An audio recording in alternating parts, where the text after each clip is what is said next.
Welcome to solverfy. For this question, we are looking at convergent evolution.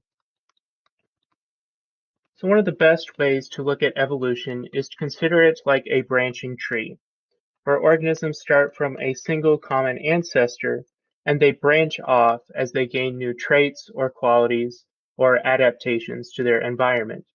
And this is going to lead to the creation of new species. And it's going to continue with the development of new traits and qualities to get the diverse amount of life we know today.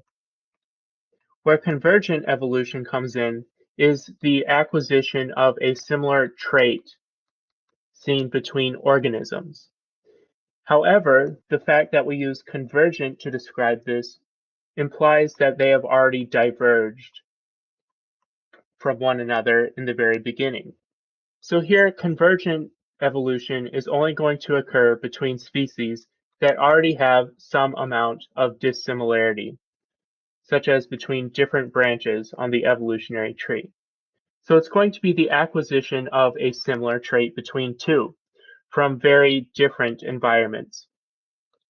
So to first distinguish this, I'll bring up homologous structures, which are structures that are very similar between different types of organisms. So a homologous structure is when a limb or an adaptation starts to change based on the fitting of the organism, such as the development of a hand versus, say, a fin.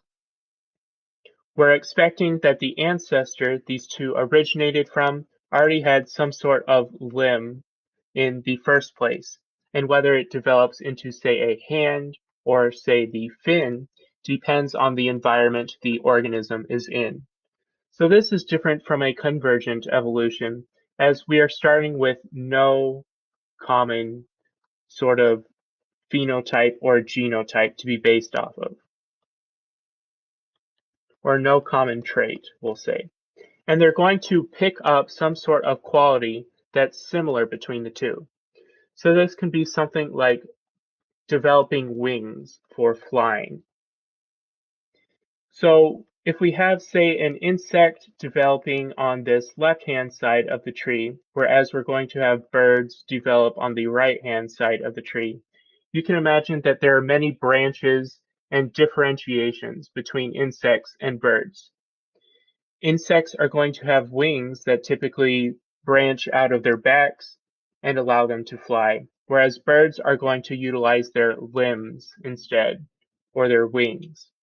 So here, they have no common sort of appendage responsible for giving this flying trait.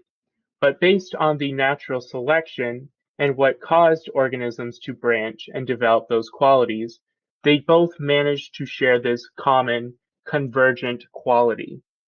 So here, convergent evolution is going to describe the acquisition of this trait based on different scenarios between two very different species, most often.